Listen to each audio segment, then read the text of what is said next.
ಇವತ್ತು ನಾನು ಅಧಿಕಾರಿಗಳ ಜೊತೆಯಲ್ಲಿ ಕೆಂಪಾಂಬುದಿ ಕೆರೆಗೆ ಬೆಳಗ್ಗೆ ಇನ್ಸ್ಪೆಕ್ಟ್ ಮಾಡಲಿಕ್ಕೆ ಬಂದಿದ್ದು. ಸಾಕಷ್ಟು ಸಿವರೇಜ್ ವಾಟ್ರು ಕೆರೆಗೆ ಹೋಗ್ತಾ ಇದೆ ಅಂತ ಮಾಹಿತಿ ಗೊತ್ತಾದ ತಕ್ಷಣ ಇಲ್ಲಿ ಬಂದು ಇವತ್ತೇನಾಗಿದೆ ಅಂದರೆ ಸ್ಯಾನಿಟರಿ ಲೈನ್ ಕೆಲವು ಕಡೆ ಓಪನ್ ಆಗಿದ್ದಾವೆ, ಸಬ್ ಮೈನ್ಗಳು. ಆ ನೀರು ಕಲುಷಿತ ನೀರು ಯಾವುದು ಕೆರೆಗೆ ಹೋಗಬಾರ್ದಾಗಿತ್ತು, ಆ ನೀರು ಹೋಗ್ತಾ ಇರೋದ್ರಿಂದ ಇವತ್ತು ಅದನ್ನು ಇನ್ಸ್ಪೆಕ್ಟ್ ಮಾಡಿ ಇದ್ರ ಬಗ್ಗೆ ನಾಳೆನೇ ಒಂದು ತುರ್ತಾಗಿ ಒಂದು ಸಭೆ ಕರೆದು ಏನೇನು ಇದನ್ನು ಸರಿಪಡಿಸೋದಕ್ಕೆ ಕ್ರಮ ತಗೊಳ್ಬೇಕು ಅದ್ರ ದೃಷ್ಟಿಯಿಂದ ಯೋಚನೆ ಮಾಡ್ತಾಯಿದ್ದೀವಿ.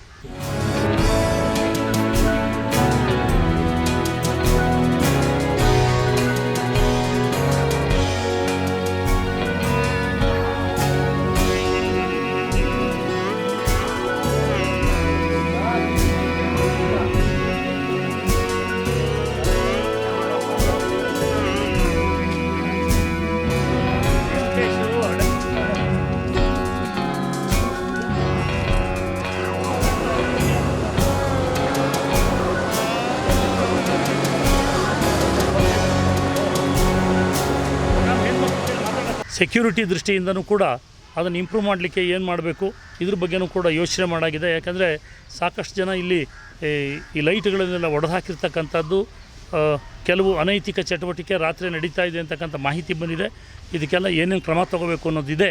ಅದ್ರ ಬಗ್ಗೆ ಶೀಘ್ರವಾಗಿ ಒಂದಷ್ಟು ಕ್ರಮ ತಗೊಳ್ಳೋಂಥ ಪ್ರಯತ್ನ ಮಾಡ್ತೀವಿ ಅಂತಕ್ಕಂಥದ್ದನ್ನು ಈ ಸಂದರ್ಭದಲ್ಲಿ ಹೇಳ್ತಾ, ಇವತ್ತು ಐತಿಹಾಸಿಕ ಕೆಂಪಾಂಬುದಿ ಕೆರೆ ಏನಿದೆ ಇದರ ಸ್ವಚ್ಛತೆಯನ್ನು, ಪರಿಸರವನ್ನು ಕಾಪಾಡೋದು ನಮ್ಮೆಲ್ಲರ ಒಂದು ಹೊಣೆಗಾರಿಕೆ, ಜವಾಬ್ದಾರಿ. ಆ ದೃಷ್ಟಿಯಿಂದ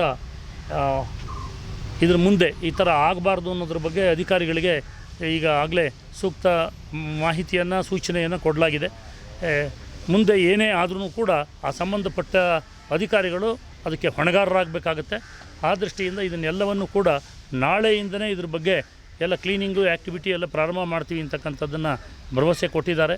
ಇದನ್ನು ವಾರ್ ಫುಟಿಂಗ್ನಲ್ಲಿ ಈ ಕೆಲಸಗಳನ್ನು ತಗೊಳ್ಳೋದು, ಜೊತೆಗೆ ವಾಟರ್ ಲೈನು ಏನು ಸ್ಯಾನಿಟರಿ ಲೈನ್ ಏನಿದೆ ಇದೆಲ್ಲ ಚೋಕಪ್ ಆಗಿರ್ತಕ್ಕಂಥ ಹಳೆ ಲೈನ್ಗಳು, ಇದಕ್ಕೆ ಹೊಸ ಲೈನ್ಗಳದ್ದನ್ನು ಅಳವಡಿಸುವಂಥ ಕಾರ್ಯನೂ ಕೂಡ ಜೊತೆಯಲ್ಲೇ ಪ್ರಾರಂಭ ಮಾಡ್ತೀವಿ.